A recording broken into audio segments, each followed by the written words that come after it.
Welcome, everyone, and thank you for joining me today.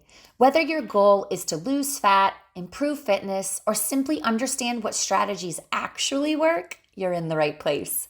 Today, I want to share a practical framework for fat loss, one that cuts through the noise so you can focus your energy on what matters.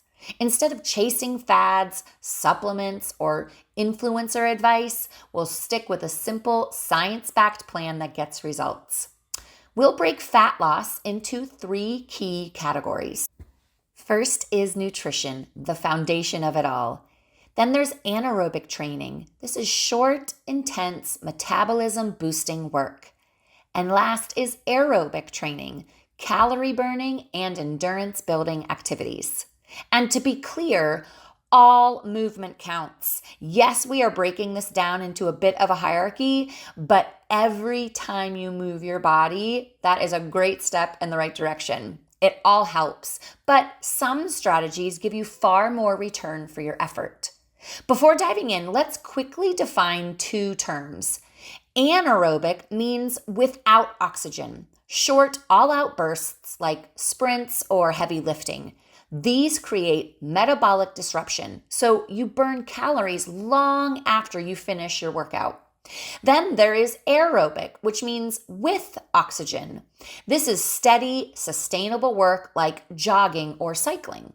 It mainly burns fuel while you're moving. With that in mind, let's walk through each category, starting with the most important, nutrition, the foundation of it all. No workout, supplement, or cardio session can undo a poor diet. Fat loss starts here with a calorie deficit, enough protein, and essential fats. So let's break this down into 4 key principles. First up, create that calorie deficit. Eat slightly less than your body burns while fueling with quality carbs, proteins, and fats. Focus on sustainable habits, not perfection. Second, prioritize protein. Protein curbs appetite and preserves muscle during fat loss. The CDC recommends 1.6 to 2.2 grams of protein per kilogram of body weight per day. As an example, let's look at an individual who weighs 200 pounds. We need to first convert pounds into kilograms for our body weight. So we take 200, divide it by 2.2, and that will give us about 91 kilos. So if we weigh 91 kilograms, we would then multiply that by 1.6 and 2.2 to get our range in grams of protein. So for this individual, we would therefore aim for 145 to 200 grams of protein daily. Next, be sure to choose healthy fats. Salmon, avocado, eggs, nuts, and olives support hormones and satiety. Limit trans fats from processed foods. And lastly, cut added sugars. Reduce sodas, alcohol, and sweetened drinks. Make water your go-to. The key isn't restriction, it's consistency. You don't need a rigid meal plan. You need habits you can stick with daily. Without nutrition in place, everything else you do is far less effective. So once nutrition is in place, the next focus is anaerobic training, which burns calories, protects muscle, and keeps metabolism high. This includes strength training and high-intensity intervals. Strength training workouts like circuits, supersets, and complexes is a fat loss powerhouse. So what's happening physiologically here?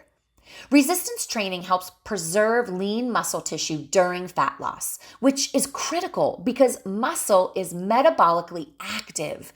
It burns more calories at rest than fat tissue. When you lift weights, you create small amounts of muscle fiber damage. Repairing and rebuilding those fibers requires energy, which increases calorie burn after your session. It also improves insulin sensitivity, meaning your body is better at shuttling nutrients into the muscle instead of storing them as fat. Over time, this shifts your body composition. More muscle, less fat, even if the scale doesn't change as quickly. One study found a 30-minute resistance circuit boosted metabolism for nearly 2 days. Another showed diet plus resistance training led to 50% more fat loss than dieting alone. So we're going to shift to some anaerobic intervals. These are sessions like high intensity interval training, also called HIIT, or SIT, which is sprint interval training. You pair these all-out bursts with recovery. They torch calories, trigger EPOC, that afterburn effect, and mobilize stored fat as fuel. Over time, they enhance mitochondrial function, making your body more efficient at burning fat, even at rest. Here's what's happening physiologically. During all-out efforts, your body can't get enough oxygen to meet the demand. So it leans heavily on stored glycogen and fat. The resulting oxygen debt must be repaid afterward, which keeps metabolism elevated for hours after you've finished your session. HIIT also spikes catecholamines like adrenaline, which free up fat to be used as fuel. Over time, intervals increase mitochondrial density, the powerhouses of your cells, which improve fat burning efficiency. One landmark study found that 15 weeks of intervals led to 9 times more fat loss than 20 weeks of steady cardio. Next in our lineup is aerobic training. It doesn't hit metabolism quite as hard as anaerobic work, but boosts endurance and fat burning efficiency. Aerobic intervals are push-recover cycles performed at a tough but sustainable pace. Harder than jogging, but not all-out sprints. Examples include run-walk intervals where you might jog for 3 minutes, then recover with walking for 1 minute, and maybe you repeat this cycle 6 to 8 times. You could hop on a rowing machine with 3 minutes at 70 to 80% effort, and then 2 minutes of really light rowing. On the bike, you could push for 5 minutes at a challenging pace, then 2 minutes of easy pedaling. These sessions stay in the aerobic zone where oxygen remains your main fuel source. They train your heart, lungs, and muscles to burn fat more efficiently. Beyond intervals, steady state cardio like long runs or cycling burns calories during the activity and offers a valuable mental health boost, giving time to think and de-stress. Finally, don't overlook light daily movement, walking, hiking, or simply staying active throughout your day.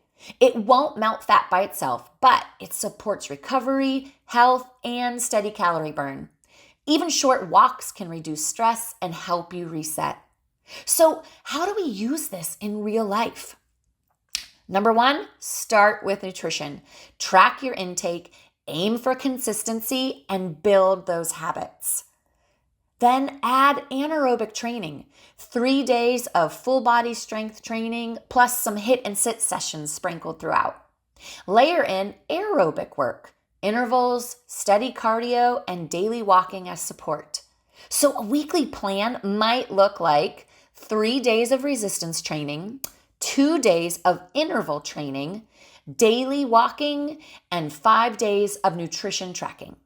This plan is efficient, it is science-backed, and adaptable for beginners or advanced athletes alike. Here's my challenge. For the next 30 days, track 3 simple things: your meals, your workouts, and your steps. Stick with it, and you will see progress. Thank you for joining today's session. Remember, your effort deserves results. Focus on the strategies that matter most. Keep building and trust the process.